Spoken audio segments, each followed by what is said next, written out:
All right. Get Woke, Go Broke gets a name, baby. This is awesome. So Victoria's Secret, for those of you who don't have wives or girlfriends that you have to go appease at least twice a year, that's minimum, fellas. You know, Valentine's Day, Christmas. You should probably think about birthday too. So really 3, but you can skip 1 and survive. Depends. Okay, so several years ago, Victoria's Secret embraced the philosophy of let's have really fat, ugly girls and trans, and then just generally ugly women.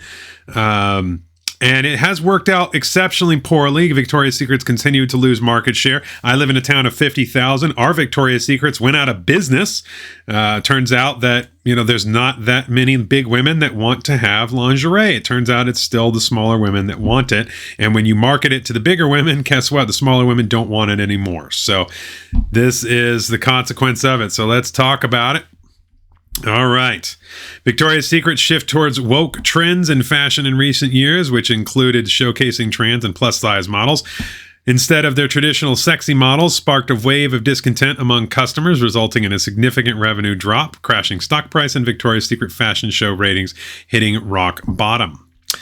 The American lingerie chain spent last several years Bud Lighting itself with transgender models like Valentina Sampio and super woke soccer player Megan Rapinoe while abandoning its iconic sexy models. They put Rapinoe in a Victoria's Secret ad. Oof, I'm glad I missed that one. So here is trans model Valentina Sampaio. At least she looks feminine. Oh, God. Oh, why?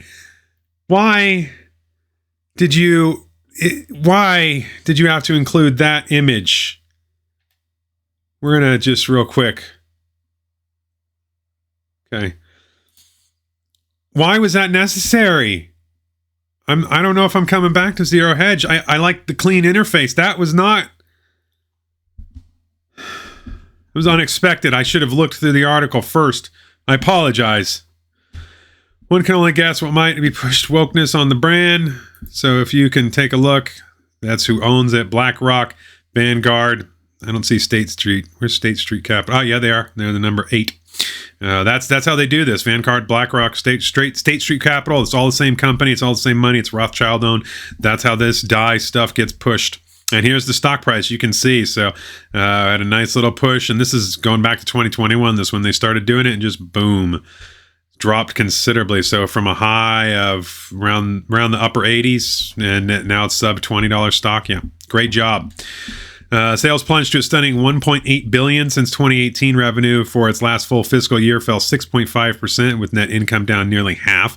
Consumers went elsewhere. Maybe there was a conservative brand that took market share. That I don't know about. Is there a conservative lingerie company? I just doubt Fredericks is. Earlier this year, CEO Amy Hawk was booted off the company amid woke controversies. Now CNN reports that the brand has given up outwoking and wants to make sexiness great again. So they're bringing a Trump. I love how everybody brings Trump stuff back after a couple of years of it. Like everything's failing, it's not working. So everyone's like, okay, maybe Trump was right about a few things. If only he could have good choices for his cabinet and things.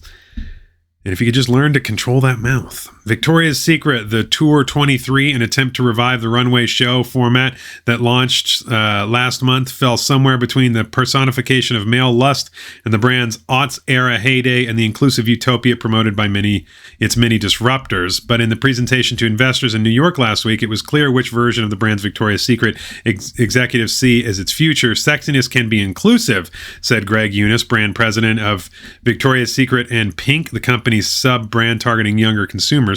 Sexiness can celebrate the diverse experience of our customers, and that's what we're focused on. Chief Executive Martin Waters also disclosed that the woke initiatives were not profitable for the company, stating that despite everyone's best endeavors, it's not been enough to carry the day. This comes as ESG bubbles imploding. Larry Fink's BlackRock has ditched the term ESG, which they're just going to find a new politically correct term for it. ESG was just a politically correct term anyway.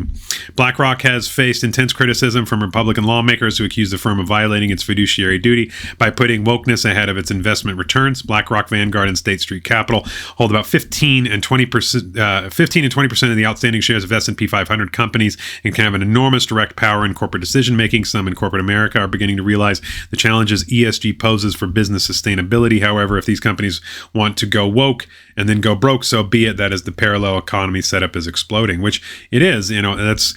I'm all for it. I say go right ahead and just polarize everything. You might as well make everything political so that you can find out real quick that the people that are conscientious and work are the ones with the money, and the people that are unconscientious that don't work and that are activists, they don't actually have money. They live off their parents or off somebody else. They're not producing anything. So you're going to find out real fast, lefties, that it's not the people on the left that have a lot of money to spend. Yeah, there's some people on the top portion of it, but that bell curve drops rapidly. Once you start getting 2 deviations away from the mean on the left, they have no money at all. It's all moving towards the right.